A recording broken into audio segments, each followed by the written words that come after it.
So, are we ready? We've got everyone here, so if you'd like to come forward, and we'll have the next panel.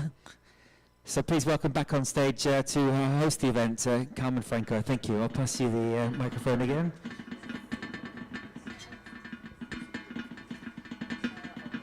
Thank you.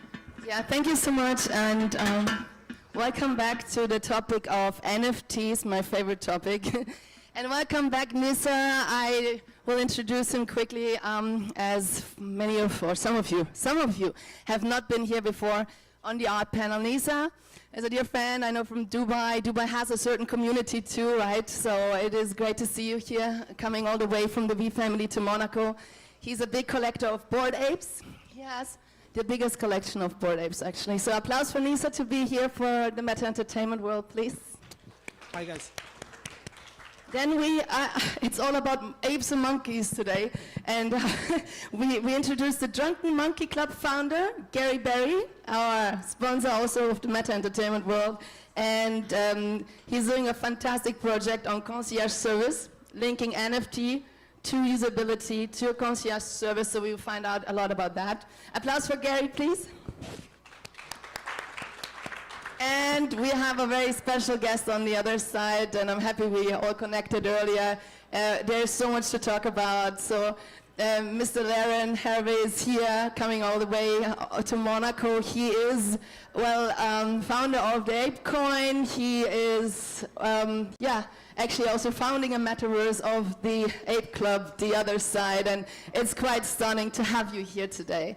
So talking about community is so important for everybody of us. We choose our community carefully, we create them. The Meta Entertainment World is a community, and I'm so happy as the day goes to the end of the Meta Entertainment World to actually have you here in creating this community together. And so I was quite surprised, Hervé, when we had this chat and you explained me when I said, look, NFT, one of my questions is also, why would somebody pay or in this case, 69 million for Christie's Auctions NFT, which is a JPEG collage called 5,000 Days. And then he said, oh, I bid on that. I was one of the authorized bidders, and I bid live 1 million.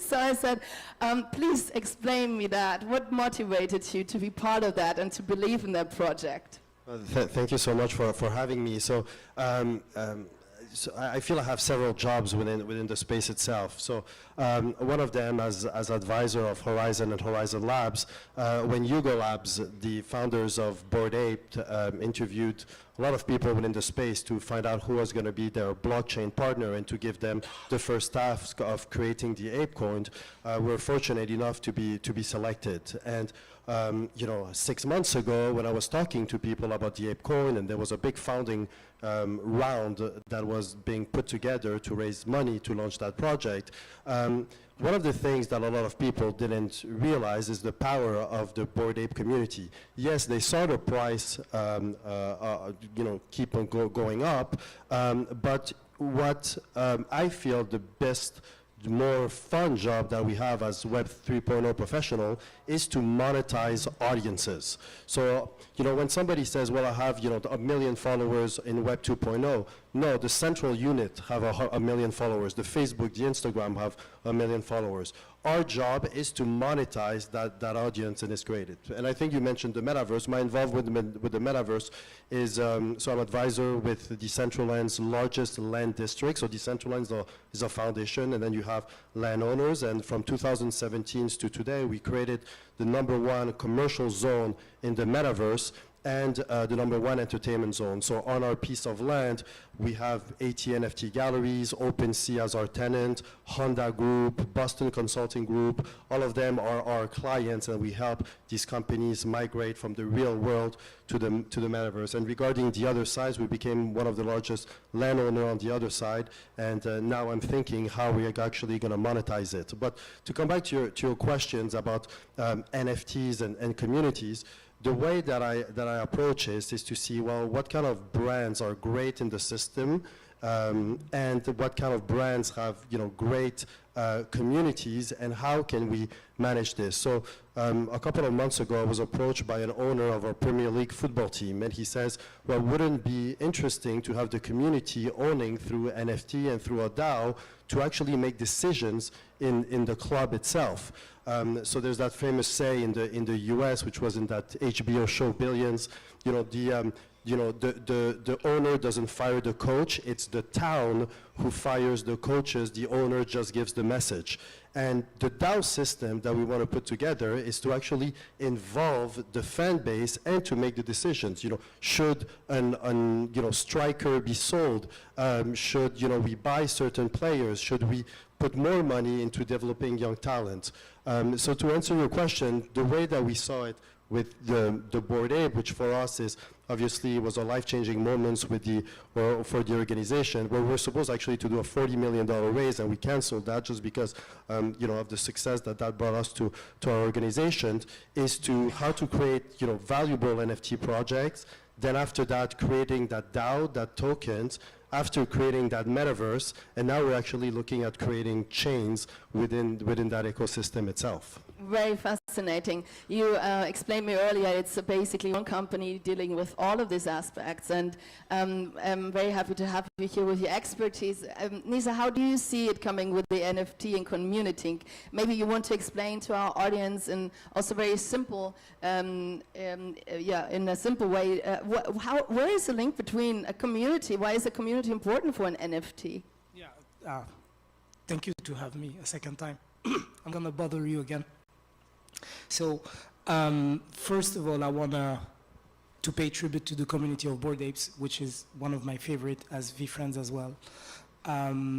We are one of the largest holder of Bored Apes, not the largest. There are others that own many more Bored Apes.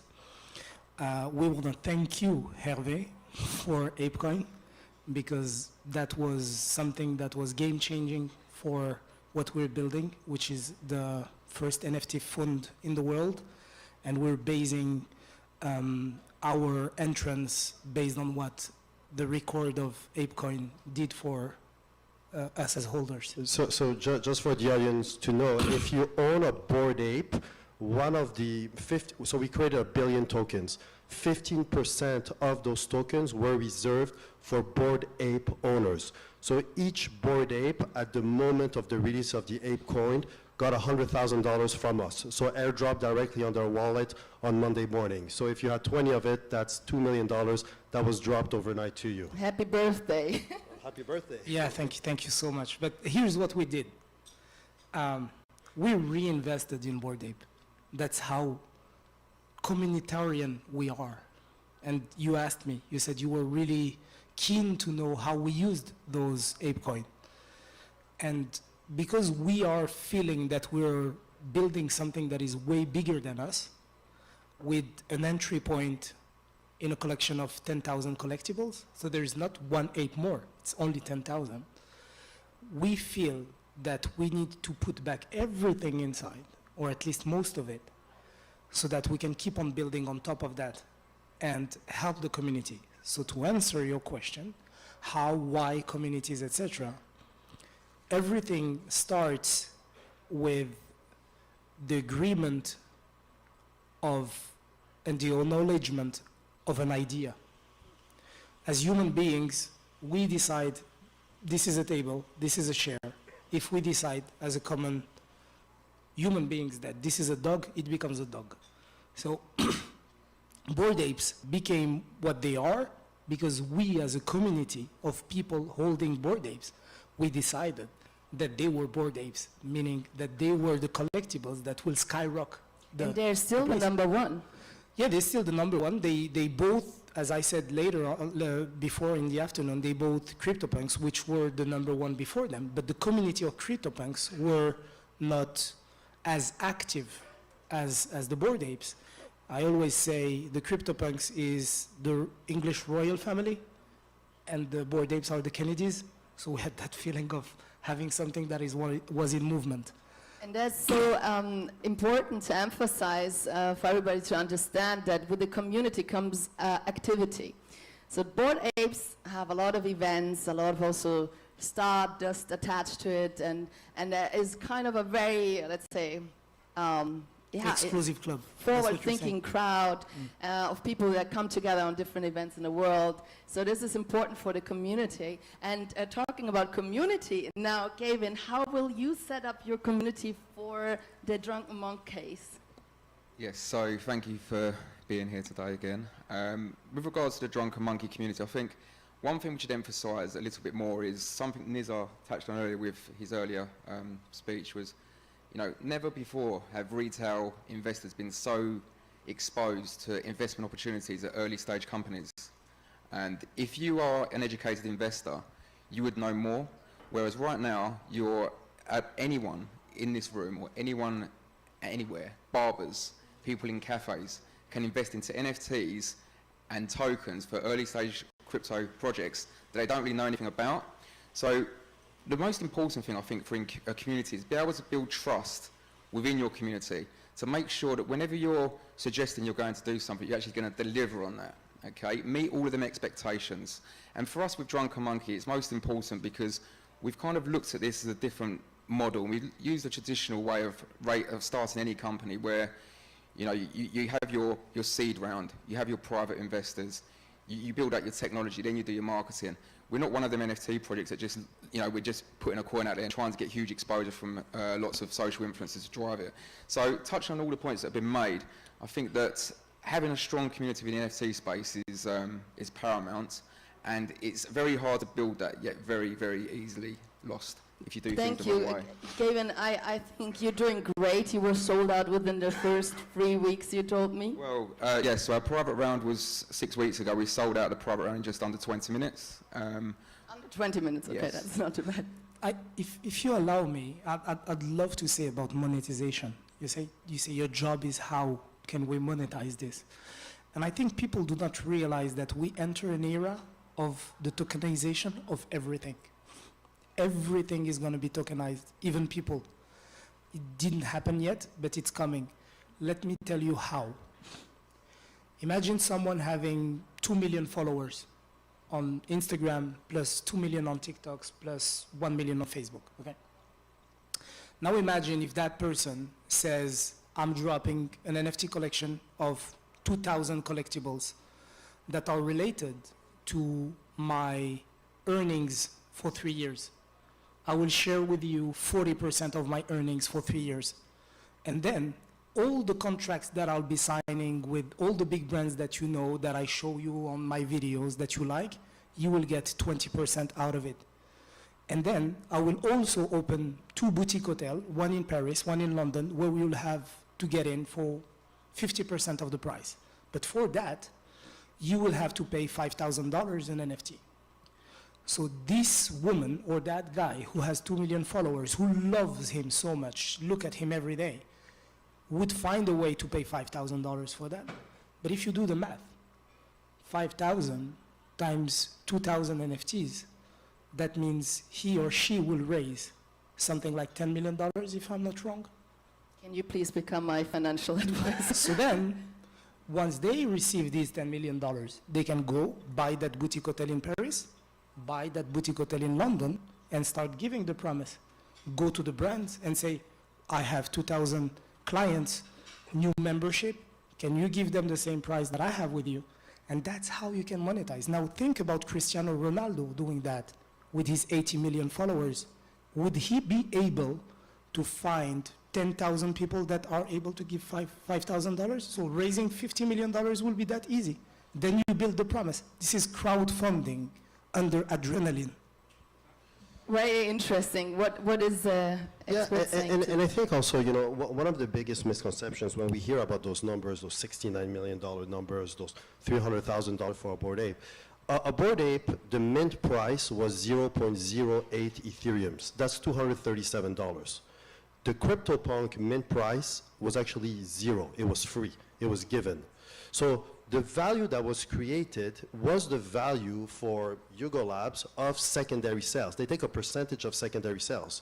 So it's the power of the community that actually drove the price higher. This is not about selling it at the most expensive, price on the market. So I think that the reason why the community is important is also based on the revenue model. The same thing, like one of the biggest criticism when the ApeCoin was released was that, well, you guys were too generous with the Bored Ape community. Like, why you give them $100,000 each? They're just happy with, the Bored Ape that they bought, that's now worth $300,000. Why doing this? But for from the governance standpoint, that was obvious to take care of your community. That was obvious to give them more because we felt exactly what was said, that, well, they're going to reinvest in it. They're going to be the #1 advocates. There's that say that, you always regret selling anything from Bored Ape because, it's going to go up in the future. And a lot of people are traumatized about those stories where, oh, I sold my Bored Ape, 6 months ago. So, people don't want to do these mistakes. And when the land price happened of the other side, which is the name of the Bored Ape metaverse, and it got sold in a few hours, $300 million worth of land, virtual land, that was, the success also of the community, and that you felt that just people were really behind the projects. And that is, that is in some way, it's like, I often compare it, Bored Ape in Web 3.0 to, Star Wars and kind of the movie business, kind of one of those franchise that is, goes generations over generations. And we feel that the more you take care of the community, they're going to give it to you back 10 times more. And I think that that's where the barrier to entry is. And often a lot of NFT projects trying to sell at the highest price, don't really care about secondary, process. And we want to continue building it on the long run because we feel that it's like having an army of like 10,000 people that will fight for you regardless of what happens. And it. When you receive free money, something changes here. Free money is something that never happened in the history of humanity. And that's what these NFT collectibles created. They sent us free money. So when you receive free money, you get a sense of responsibility. You sense of, but that's too much, that's a lot. Do I deserve it? Why me? How do I receive it? So the question you get is, how do I give back? Very interesting. What do I build? Yeah. And that's community driven. Something to touch on with that point as well. You've got to think, if you're, again, going back to traditional companies, if you've got early stage shareholders that have enabled you to get to where you've got to by giving you that early investment when you was needing that, they've helped you get to where you've got to. Okay, now when the company starts to perform well off the back of that, what do the shareholders get?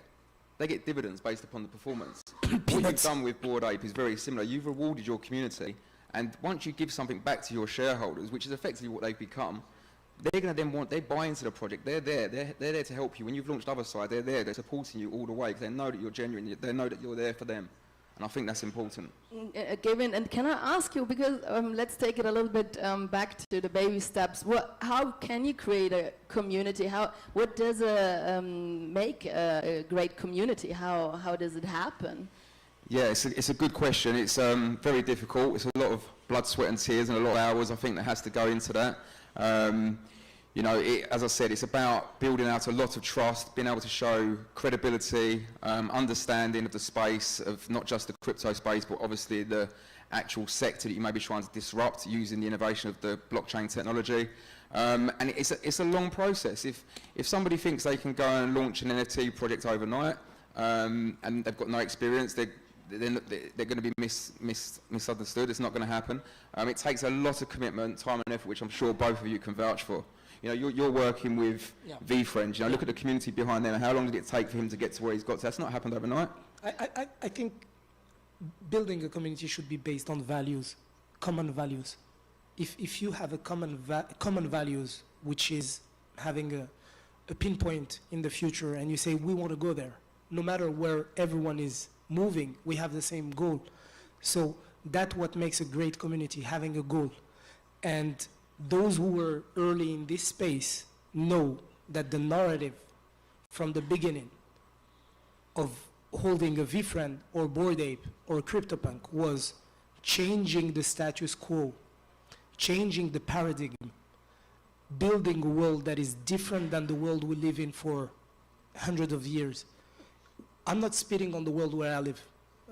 This is something we share as every human being, but we have an opportunity here. This technology gives us the opportunity to share wealth at a higher scale. We have the power to receive and accept and give as much as we receive. And it's incredible. And people are not talking enough about that. We're talking about people making millions, about tokens worthing millions. Okay, right now, okay. But what do we do with that? How do you give back? What do you build to give back? The ApeCoin is giving back to the community, and you give back to the community because you know by heart that we have the same values, that we will give back to people. We will build for that. People are using their IP, their intellectual property to create their own brands. They're creating their own companies based on that, and they will give back. That's what community is for me. Wonderful. And Gavin, when you think about your vision for the community you create, would you see some direct relation to the Bored Ape? Well, yeah, obviously we're very early stage, only launched around 6 weeks ago. We're obviously putting a lot of focus onto our first part of the roadmap, which is bringing to market a utility of the concierge, disrupting the concierge industry. That's our focus. We obviously have an app coming to market, which will, again, add to the community's trust in the project and what we're trying to achieve. Further down the road with 2.0 of the roadmap, we are looking to follow a similar route to what the Bored Ape gang have been able to create, and that's to be able to reward our early stage NFT holders with a DAO, which is brought to market, similar rewarding the early stage NFT holders with tokens that we're bringing to market. And you know, this is important. It's all about growth. You have to give something back at all times if you want it to be able to be successful, especially we're in such an early stage here of adoption. You know, in 10 years from now, we will be seen as the dinosaurs because this is how early it is. Hervé, how do you see the future of NFT and community coming?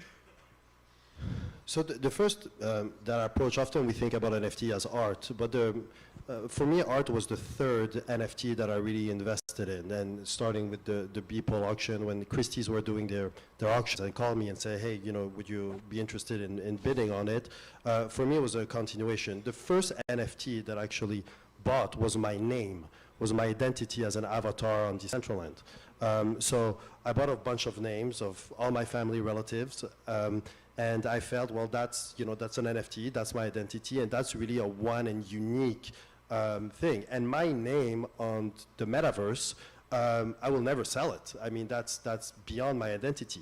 The second things that I've invested as an NFT was actually land.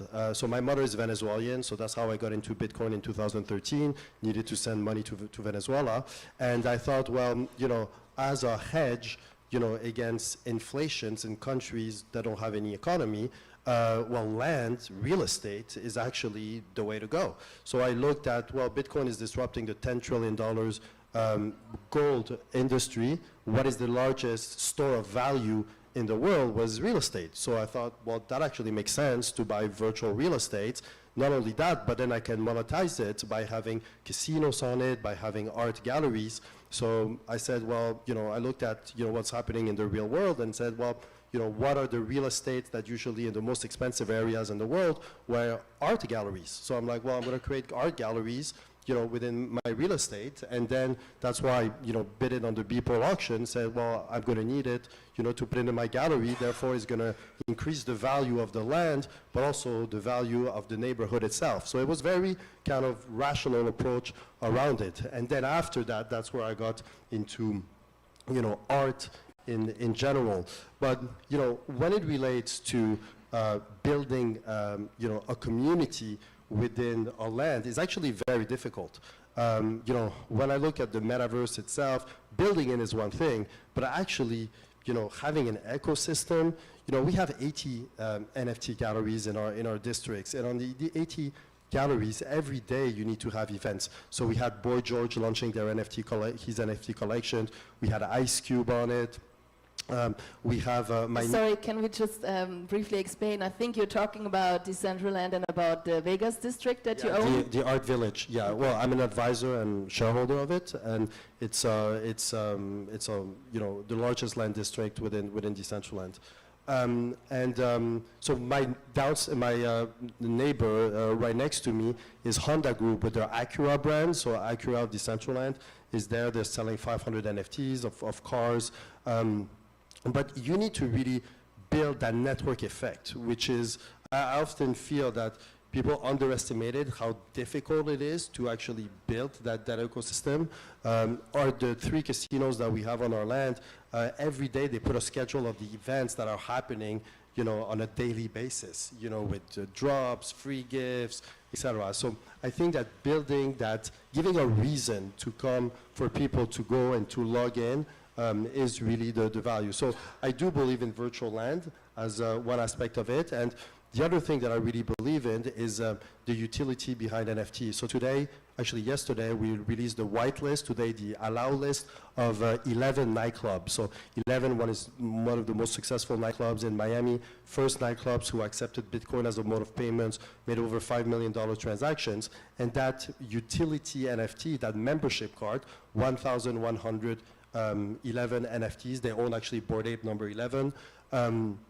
They are going to give you special access to event, you know, going in a DJ booth, you know, getting the cap of, they're famous for their caps, the 11 cap. They have their own vodka, airdrops, etc. So I believe that, you know, the future is NFTs as a membership card who gives you, not only builds a community, but gives you access to perks. And when I say perks is things that don't cost anything, but have a high perceived value.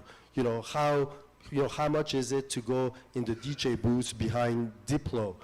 For some people, it's worth $0. For others, it's, you know, the best, you know, experience that they have. Or how much would it cost to go with, you know, David Coulthard around Monaco explaining you know, the circuit and, you know, how much, you know, like you know, the history of the course. I mean, again, for some people, that might be priceless.